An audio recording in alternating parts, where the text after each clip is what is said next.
వేదిక మీద ఆసీనులైన అనడానికి వీల్లేదు. ముందు కూర్చున్న వాళ్ళందరికీ చిన్న పెద్ద తారతమ్యం లేకుండా అందరికీ నా హృదయపూర్వకమైన నమస్కారాలు తెలియజేసుకుంటున్నాను. ఇప్పుడే మా అమ్మాయి చెప్పింది, ఎవరి ఫేస్ చూస్తే పంచి పెడతారో ఆయన మీమ్స్ గాడ్ బ్రహ్మానందం గారిని వేదిక మీదకి రావాల్సిందిగా కోరుతున్నానన్నారు. చాలా సంతోషం. కానీ ఇప్పుడు ఇక్కడ మాట్లాడవలసింది కన్నప్ప సినిమా గురించి. కన్నప్ప సినిమాలో మోహన్ బాబు గారికి నా మీద ఉన్నటువంటి వాత్సల్యం చేత బ్రహ్మానందాన్ని ఏదో రకంగా ఈ సినిమాలో పెట్టాలి కాదు, ఇరికించాలి అని నన్ను క్యారెక్టర్స్ పెట్టారు. అందువల్ల సినిమా ఆద్యంతం భక్తిరస ప్రధానమైన సినిమా కాబట్టి మనం మాట్లాడేటప్పుడు ఒళ్ళు దగ్గర పెట్టుకొని మాట్లాడాల్సిన అవసరం ఉంది. ఇది చాలామంది కన్నప్ప సినిమా అంటే కన్నప్పకి సంబంధించినటువంటి ఇంతకుముందు బోల్డ్ సినిమాలు వచ్చినాయండి, ఆ సినిమాల్లో కన్నప్ప అలా చేశాడు ఇలా చేశాడు. వాస్తవానికి మనలో కన్నప్పని ఎవడు చూశాడు? ఎవడికి తెలియదు కన్నప్ప ఎలా ఉంటాడు. ఎక్కడ శివభక్తిని యొక్కిని తనలో తాదాత్మ్యత చెంది ఆ క్యారెక్టర్ని అద్భుతంగా పండించగలిగిన ఏ నటుడైనా కన్నప్పే. ఏ నటుడు Shiva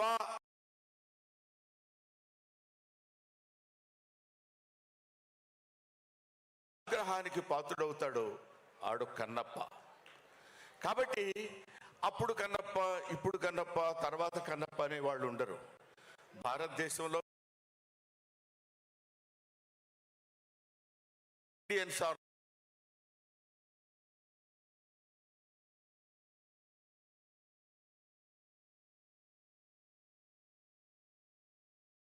anything, they are simply భక్తులు మాత్రమే. అది ఎలా భక్తులు మాత్రమే అంటే అందరం కన్నప్పలమే ఆ లెక్కన.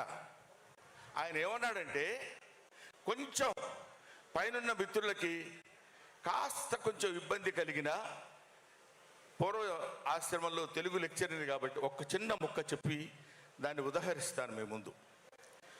ఇక్కడ భక్త కన్నప్ప అంటే కన్నప్ప శ్రీకాళహస్తీశ్వర శతకము, శ్రీకాళహస్తీశ్వర మహస్యము. శ్రీ అంటే సాలెపురుగు, కాళము అంటే పాము, హస్తి అంటే ఏను. శ్రీకాళహస్తి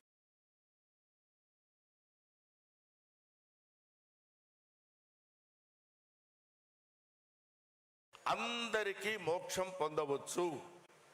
మోక్షం కొంతమందికే కాదు, పూజలు పునస్కారాలు చెప్పే వాళ్ళకి, వేదాన్ని చదివే వాళ్లకు, హోమాలు చేసే వాళ్ళకే కాదు.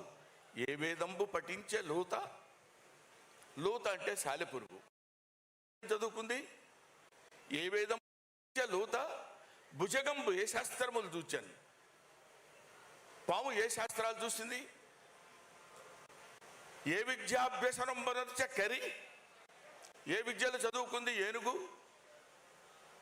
చెంచు ఏ మంత్రం ఊహించాను. చెంచు అంటే ఇప్పుడు మన కథ కన్నును తీసి అప్పకి అర్పించిన వాడు కన్నప్ప. అటువంటి వాడు వీళ్ళందరినీ సమానమైనటువంటి దృష్టి, ఎవడైతే నన్ను ఆత్మార్పణ చేసుకొని తన ఆత్మని నా పాదాల దగ్గర నైవేద్యంగా పెడతాడో వాడికి నేను మోక్షాన్ని ప్రసాదిస్తాను. వాడు మానవుడే అవ్వక్కర్లా, జంతువైనా పర్వాలేదు, కీటకమైనా పర్వాలేదు, క్రిమి అయినా పర్వాలేదు, సాలెపురుగైనా పర్వాలేదు, పామైనా పర్వాలేదు, ఏనుగైనా పర్వాలేదు. ఆఖరికి ఎటువంటి కన్నప్పంటే కొండల కానలను తిరిగి కొవ్విన పందుల లేళ్ల దుప్పులను చిన్నక పెద్దక కారుకమ్మగా వండుదురు నీవిచ్చట ఉండనేలా నాకుండొక ఆనతీక ఉడుమూరికి రగదవయ్య లింగమా అంటాడు. ఆయన ఏం పెడతానన్నాడంటే, అక్కడ ఇది ఈయనకు పెడుతున్నాను, ఈ కొవ్విన పందుల లేళ్ల దుప్పులను, పంది మాంసం, లేడి మాంసం, దుప్పి మాంసం కూడా తెచ్చి పెడతానంటున్నాడు. అంటే తాను భుజించేటువంటి ఆహారాన్ని నీకు చిత్తశుద్ధిగా నైవేద్యంగా నీ పాదాల దగ్గర పెడతామని ప్రభు అని కోరుకున్నటువంటి వాడు కన్నప్ప. అందులో ఎంత నిజాయితీ ఉంది, ఎంత నిష్కల్మషంగా చెప్పగలుగుతున్నాడు అనేటువంటిదే శివుడు అనేటువంటి వాడు ఉంటే ఆయన మనల్ని భక్తి పరిగణలోకి తీసుకుని మనల్ని ఒక భక్తుడిగా ఆయన ఆస్వాదిస్తాడు. అలాంటి వాడే మార్కండేయుడు. ఆయన్ని ఎవడైనా ఏదైనా తిట్టినా పర్వాలేదు, కానీ దేవుణ్ణి తన భక్తుడిని ఏమనంటే మాత్రం ఊరుకోడు, క్షమించడు.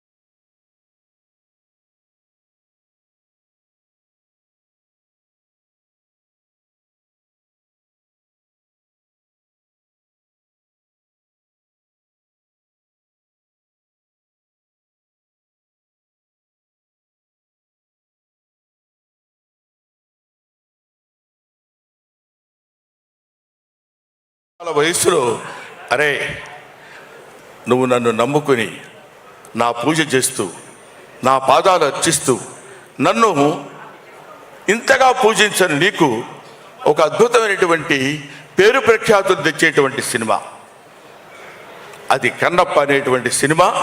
అది ఎవరో కాదురా, నీ రక్తాన్ని పంచుకొని పుట్టినటువంటి నీ బిడ్డ మంచు విష్ణువు చేత ఆ పాత్ర ధరింపజేసి ఒక అద్భుతమైనటువంటి చిత్రాన్ని నిర్మించేటువంటి అవకాశం కలిగింది. అది ఈ మధ్య ఆయన జ్యోతిర్లింగాలు అన్ని లింగాలు దర్శించుకుని వచ్చాడు. ముఖ్యంగా మన కాళహస్తిలో ఉన్నది వాయులింగం. గాలి ఎక్కడైతే ఉంటుందో అక్కడ అన్ని చోట్ల శివుడు ఉన్నాడని చెప్పేటువంటి పరమభక్తి తత్వ చిత్రం కన్నప్ప. అందుకనే దీన్ని గ్లోబలైజేషన్ అన్నారు. గ్లోబల్ అంటే మన ఇండియాలో నార్త్లో సౌత్లో అటు ఇటు అని కాదు. ఎక్కడ గాలి ఉంటుందో అక్కడ శివుడు ఉన్నాడు, ఎక్కడ గాలి ఉంటుందో అక్కడ శివుడు ఉన్నాడు, ఎక్కడ శివుడు ఉన్నాడో అక్కడ శివభక్తుడు ఉన్నాడు, ఎక్కడ శివభక్తుడు ఉన్నాడో పాపం ఆయన భోళాశంకరుడు శివుడు. ఆయన ఇవన్నీ పట్టించుకోడు. ఎవడో మనల్ని తిడుతున్నాడు, ఎవడో మనల్ని చేస్తున్నాడు, ఎవడో. అందుకనే జగద్గురు శంకరాచార్య గారు ఒక మాట చెప్తారు. ఏమంటారంటే, ఎవడో మీ మీద రాయి వేస్తున్నాడు అనుకోండి, ఏదో తిడుతున్నాడు అనుకోండి, అవి మీరు పట్టించుకోకూడదు. వాడు వేసిన దాన్ని పట్టుకోవడానికి ప్రయత్నం చేస్తే నీ ఎఫర్ట్ నువ్వు ఇబ్బంది పడతావు. దాన్ని వదిలేస్తే అది జారి అక్కడే కొడుతుంది, లేదంటే తిరిగి మళ్ళీ వాడికి తగులుతుంది.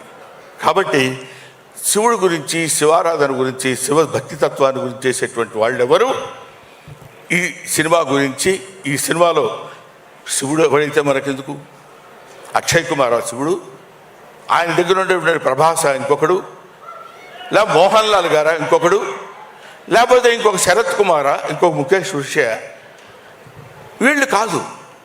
ఆ కథలో ఈ పాత్రలు ప్రవేశపెట్టాలనేటువంటి ఆలోచన మంచు విష్ణు లాంటి, మంచు మోహన్ బాబు లాంటి ప్రొడ్యూసర్స్ కలగటం వాళ్ళు అదృష్టం. ఎంతో అదృష్టం చేసుకున్నప్పుడు నాకు తమ్ముడు చెప్పాడు, ఎంతో అదృష్టం చేసుకుంటే తప్ప ఇలాంటి సినిమాలో క్యారెక్టర్స్ దొరకవు.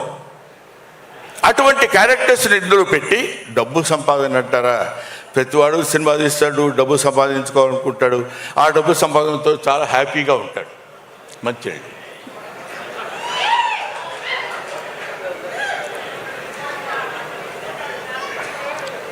ఎవరైనా డబ్బు సంపాదించవచ్చు అద్భుతమైన రీతిలో, ఏ విధంగా అయినా సంపాదించవచ్చు. కానీ డబ్బు సంపాదన, ధనార్జన ఒక సక్రమమైన పద్ధతిలో, సరైనటువంటి ఆలోచనలో, సరైనటువంటి పద్ధతిలో సంపాదిస్తే అందులో ఈ భక్తి రసమైనటువంటి ద్వారాన్ని ఎన్నుకుని ఎన్నో అందుకనే చాలామంది ఈ సినిమా ఏంటంటే మొదలుపెట్టిన దగ్గర నుంచి అన్నీ కష్టాలే అన్నాడు ఎవడో. పరమశివుడు ఊరికినే ముక్తిని ప్రసాదించడు. 10 కాలాల పాటు విష్ణుబాబు కన్నప్పగా నిలబడిపోతాడు అని చేయటానికి ఇలాంటి కష్టాలన్నీ పెడుతూనే ఉంటాడు. మీకు ఇంకొక విషయం, లోక కళ్యాణార్థమై వర్షం పడే ముందు ఉరువులు, మెరుపులు, దడదడలు, సౌండ్స్ తప్పవు. అందుకే ఆయనకి ఇలాంటి అందులో మోహన్ బాబు గారిది తోలు మామూలుగా మనం లెదర్తో చేసిన గుండె కాదు, అతుంది అదొక స్టీలు. దాన్ని ఎన్నన్నానండి అలా పెట్టి ఊరుకుంటాడు తప్ప కొట్టుకుంటారు ఆయన్ని కొట్టుకుంటారో అని చెప్పగలిగినటువంటి చావున్నటువంటి వ్యక్తి. దానికి తోడు మోహన్ బాబు గారు ఇన్ని సంవత్సరాల శివపూజ ఫలితంగా తన కుమారుడైనటువంటి విష్ణుబాబుతోటి కన్నప్ప సినిమా తీయాలనుకోవడం ఒక అద్భుతమైనటువంటి ఆలోచన. అది ఆయనకు కలిగిందని ఆయన అనుకుంటాడు. నేను అద్భుతమైన నటన ప్రదర్శించానని విష్ణుబాబు అనుకోవచ్చు, ఇందులో నటించిన వాళ్ళు అనుకోవచ్చు. ఇదంతా ఈశ్వరేచ్ఛ అనేది మాత్రం మనం తెలుసుకోవాలి. ఆయన చేసినటువంటి డిజైన్లో మనందరం చిన్న చిన్న పావులు మాత్రమే, మనం చేసి తీరాలి. నాకు తెలిసి ప్రభుదేవా ఉన్నాడు. ప్రభుదేవాన్ని దీనికి ఎందుకు సెలెక్ట్ చేసుకున్నాడో నాకు అర్థం కాలేదు, నాకు తెలియదు. కానీ ఎప్పుడు ప్రభుదేవా మొట్టమొదటి జగదేక వీరుడు అతిలోక సుందరి చిరంజీవి గారి సినిమాలో ఈయన కొరియోగ్రఫీ చేయడానికి వచ్చినప్పుడు విభూతి ఇలా పెట్టుకొని వచ్చేవాడు. ఎవరి కుర్రాడు అనుకున్నాను నేను, అప్పుడు నాకు తెలియదు.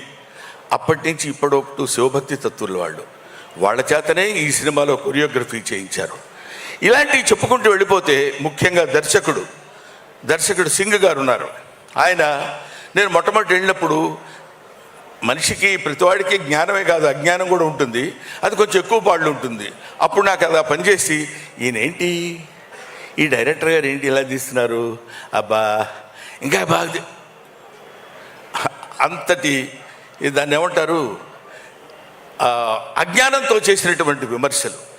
ఆ తర్వాత ఆయన విశ్వరూపం చూసిన తర్వాత సినిమాలో what is this, is it Singh film, వా ఫంటాస్టిక్ అనేటువంటి దృష్టికి తీసుకొచ్చినటువంటి దర్శకుడు మిస్టర్ సింగ్.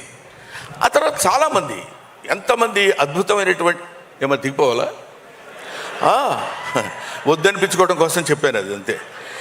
కాబట్టి అటువంటి అద్భుతమైనటువంటి నటులు వీళ్ళందరూ కలిసి టెక్నీషియన్స్, చాలా బ్రహ్మాండమైన టెక్నీషియన్స్ని పెట్టి ఎంతో ప్రశాంతమైనటువంటి సినిమా తీయాలి అని. ఆ తర్వాత కొన్ని చోట్ల నేను ఈ మధ్య విన్నాను, అదేంటంటే ఏమండి శ్రీకాళహస్తి న్యూజిలాండ్లో తీయాలా అన్నాడు ఒకడు.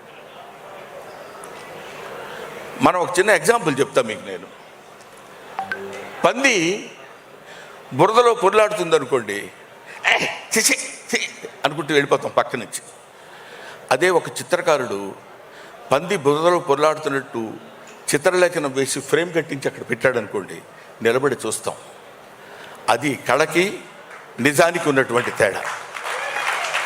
మన చేత అది చూపించాలి, మనందరం దాన్ని ఇంట్రెస్టింగ్గా చూడాలి అని నేను నటించేటువంటి ఈ సినిమా నన్ను ప్రేమించేటువంటి శివుణ్ణి ప్రేమించేటువంటి శివారాధకులైన వాళ్ళందరికీ కనులకి ఒక పండుగల ఒక అద్భుతమైనటువంటి ఫీస్ట్ కలగజేయాలనేటువంటి ఆలోచనతో అంత దూరం వెళ్ళి వాళ్ళందరినీ తీసుకుని ఎందుకంటే చక్కగా ఈ పక్కనే దుర్గం చెరువు ఉంది కదా తీసేస్తే పోద్ది అని అనుకునే వాళ్ళు కూడా ఉండొచ్చు. అనుకోవటం గురించి మనం మాట్లాడద్దు, లెట్ దెమ్. అనుకోవటం వాళ్ళ వంతు, పడటం మన వంతు అనుకుందాం. కానీ వీటన్నిటినీ చూసేవాడు ఒకడు ఉన్నాడు అనుకోవటం మన వంతు, మన అందరి వంతు. కాబట్టి వీ డూ అవర్ జాబ్. భగవద్గీతలో చెప్పినప్పుడు మన పని మనం చేసుకుంటూ వెళ్ళిపోతాం. ఆ రిజల్ట్ ఏది రావాలో ఏది కావాలో ఆ పరమేశ్వరుడికి తెలుసు. అందుకే ఈ సినిమా ఒక అద్భుతమైన విజయాన్ని సాధిస్తుందని నేను మనస్ఫూర్తిగా నమ్ముతున్నాను. నమ్మి తీరాలి ఎవడైనా. ఆ సినిమా చూసిన తర్వాత మరీ ఇంకా తెలుస్తుంది. ముఖ్యంగా come to the artistic points. ముందుగా మోహన్ బాబు గారి గురించి చెప్పాలి.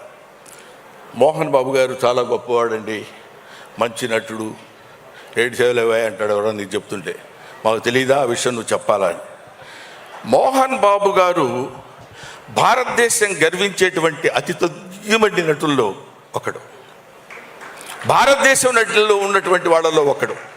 ఆ రోజుల్లో ఓ దిలీప్ కుమార్, ఒక అక్కినేని నాగేశ్వరరావు, ఒక ఎన్టీ రామారావు, ఆ ఏజ్ తర్వాత వచ్చినటువంటి తరంలో మోహన్ బాబు గారు ఒకరు. ఏమయ్యా నిన్ను హైదరాబాద్ నుంచి పొగిడించుకోవడం కోసం పిలిచాడా ఆయన మీరు అడగొచ్చు. చొక్కా పట్టుకుని అడిగినా నేను చెప్పే పాయింట్ ఒకటే, ఒక డైలాగ్ చెప్పాడు అంటే ఇలాగే చెప్పాలి కదా అనిపిస్తుంది. వోకల్ కార్డ్స్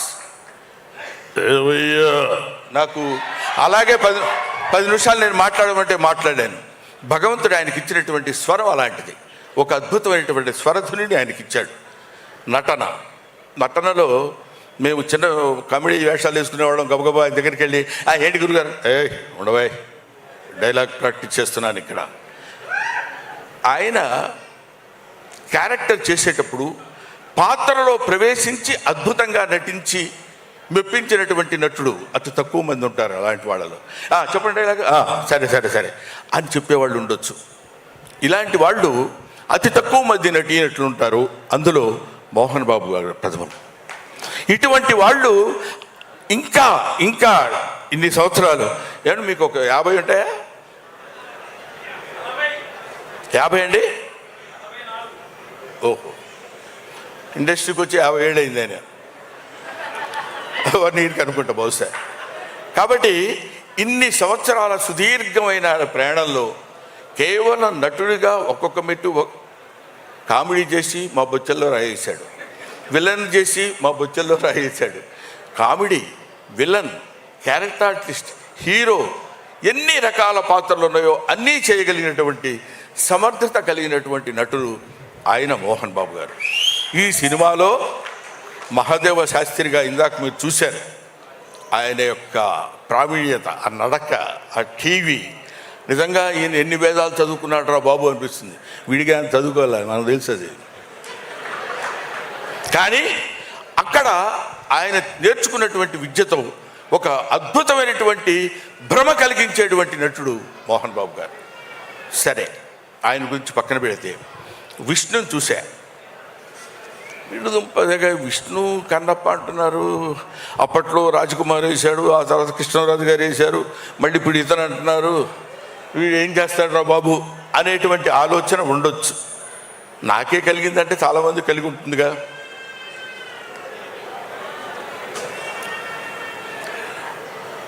విష్ణు యాక్ట్ చేసేటప్పుడు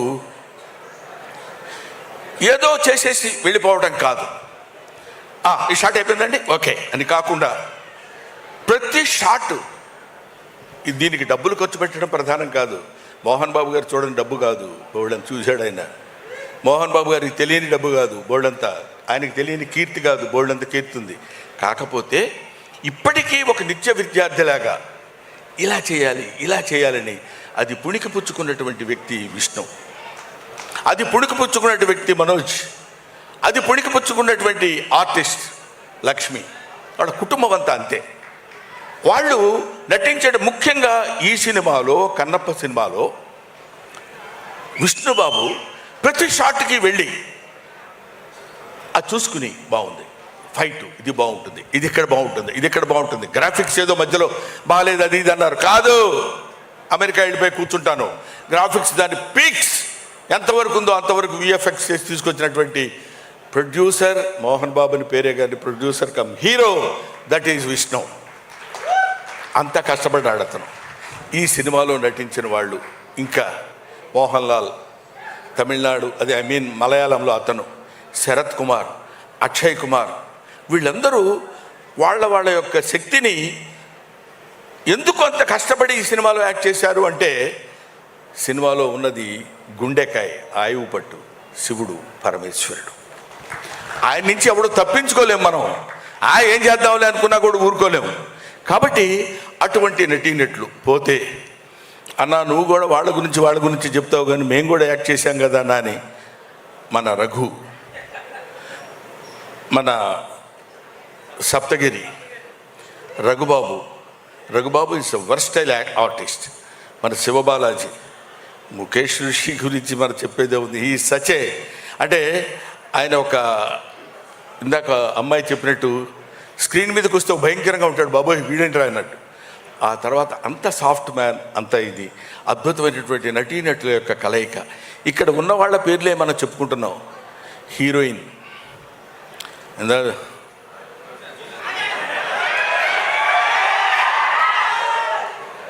అది ఒక ఆటవిక కన్యని ప్రేమించినప్పుడు కలిగేటువంటి భావం. అంతేగాని దాన్ని ఏదో ఒక రొమాంటిక్గా ఉంది లేకపోతే అదే కాదు. మానవుడికి రొమాన్స్ అనేది అతి సహజమైన గుణం. ఆకలి దాహం ఎలా ఉంటుందో రొమాన్స్ కూడా అలాంటిదే. అటువంటిది ఆటవికుడైన వాడు ఎట్లా ఉంటాడు? దానికి ఆ ఆటవిక లక్షణాలతో కూడి ఒక అద్భుతమైనటువంటి తెలియకుండా దొంగ ఎదురుగా ఉన్నాడు ప్రభుదేవ. అది గీత దాటకుండా, పరిధి దాటకుండా, చించ్ అది కాకుండా, ఏదేదో ఊపటాలు లాంటివి చేయకుండా అందంగా అది శృంగారం మితిమీరకుండా చేసి చూపించినటువంటి వ్యక్తి ప్రభుదేవ. అయితే ఒక అద్భుతమైనటువంటి క్యారెక్టర్ చేశాడు. అటు ఆ తర్వాత ఏముంది, సరే చేసేద్దామని కాకుండా కొన్ని నెలలు, కొన్ని రోజులు, కొన్ని నెలలు, ఇంచుమించు 1 సంవత్సరం పాటు బాడీని ఇనప వీటితోటి కొట్టి రాళ్ళలా తేల్చి, అంటే అడవుల్లో తిరిగేవాడు బండవుడు ఎలా ఉండాలి అలాగే ఉండాలని జుట్టు పెంచి, గడ్డం పెంచి, గడ్డం 45 రకాలు చూసి ఎలా ఉంటే బాగుంటుంది, ఎలా ఉంటే చేస్తే బాగుంటుందని అద్భుతమైనటువంటి రూపకల్పన చేసిన వాడు విష్ణు. అంత కష్టపడ్డాడు. ఇదంతా మీకు నేను ఎందుకు చెప్తున్నానంటే రికోర్షి. ఇప్పుడు ఆ శివలింగం, మామూలుగా శివలింగం అంటే మనకు అందరికీ ఒక నున్నమైనటువంటి రూపంలో ఉండేటువంటి శివలింగ స్వరూపం మనకు కనిపిస్తుంది, అది మనకు గోచరిస్తుంది ఎక్కడికి వెళ్ళినా. కానీ అడవిలో ఆ నాగసర్పంతో కూడుకున్నటువంటి శివలింగం పెట్టాలనేటువంటి ఆలోచన ఎవరికి వచ్చిందో నాకు తెలియదు, కానీ వాళ్ళకి శిరస్సు వంచి పాదాభివందన చేస్తున్నాను. ఆయన స్వయంభువుడు అంటే ఆయన కదా. నిజానికి ఒక అద్భుతమైనటువంటి శివస్వరూపం అదే కదా. అక్కడికి వెళ్ళి ముఖ్యంగా భక్తుడిగా ట్రాన్స్ఫర్మేషన్ చెందిన తర్వాత ఆ పాట మనం ఇందాక చూసాం.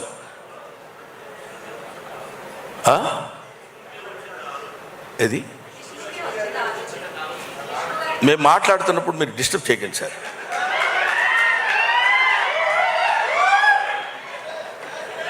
తీసుకో.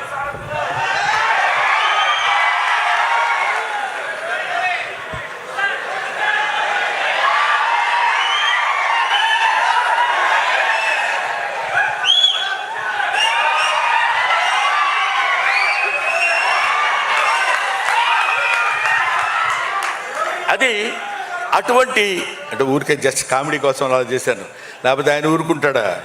ముక్కల కింద నరికేస్తాడు, మామూలు కాదు. నాకు తెలుసు, అది మీకు తెలుసు, అది వేరే సంగతి. కానీ అటువంటి ఇక్కడ ప్రతిదీ మనం నాకు తెలుసు నేను ఎక్కువ మాట్లాడుతున్నానని.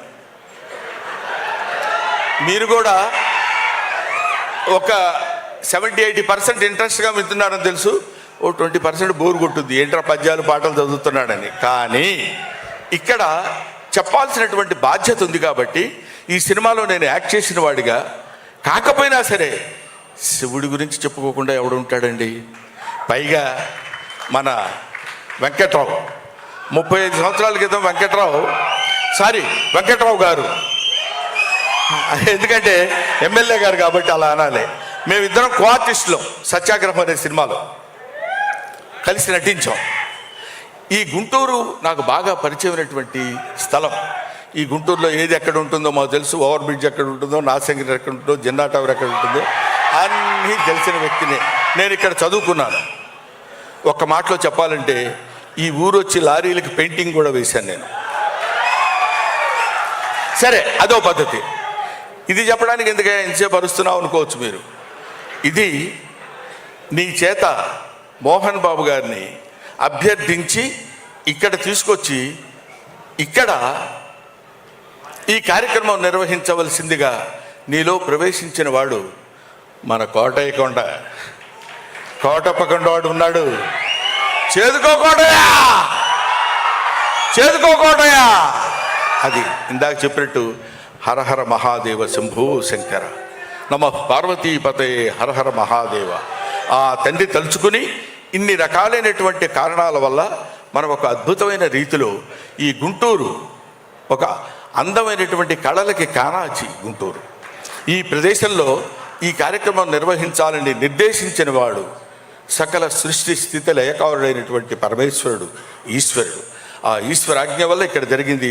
అందుకనే మనందరం ఇక్కడికి వచ్చి కూర్చుని ఇంత ఆనందించగలుగుతున్నాం. ఇందాక ఆయన చెప్పినట్టు ఇది లైవ్లో చూస్తున్నటువంటి వాళ్ళకు కూడా పరమ పవిత్రమైనటువంటి భావన కలిగి ఎంతో ఆనందాన్ని, ఆశీస్సుల్ని భగవంతుడు అందిస్తాడని కోరుకుంటూ మీరు ఈ సినిమా చూడండి, తప్పకుండా దిగ్విజయం చేయండి అని నేను మనస్ఫూర్తిగా కోరుకుంటూ, సినిమా చూసి సినిమా దిగ్విజయం చేసి డబ్బులు సంపాదించి మోహన్ బాబు గారికి ఇచ్చేద్దాం అది కాదు. భారతదేశంలో పుట్టినవాడిగా, భక్తుడిగా, శివభక్తుడిగా శివనామస్మరణ చేసుకుంటూ శివుని యొక్క ప్రాశస్త్యాన్ని పొందినటువంటి ఏకైక దేశం భారతదేశం. ఈ భారతదేశపు ఖ్యాతిని నలుమూలలా వ్యాపించే విధంగా చేస్తే అది మనకి పుణ్యం, మన భారతదేశంలో పుట్టినటువంటి నటీనటుల పుణ్యం, మోహన్ బాబు విష్ణు పుణ్యం. Thank you very much. Thank you Brahmanandam garu, thank you so much. It was amazing. ఆయన ఎంతసేపు మాట్లాడినా ఆయన మాటలు వినాలనిపిస్తూనే ఉంటుంది. అఫ్ కోర్స్ ఎంతో ఇన్ఫర్మేషన్తో పాటు ఎంటర్టైన్మెంట్ కూడా ఉంటుందన్నమాట. థ్యాంక్ యూ బ్రహ్మానందం గారు వన్స్ అగైన్. సో ఇప్పుడు ఇది ఒక నెల ముందో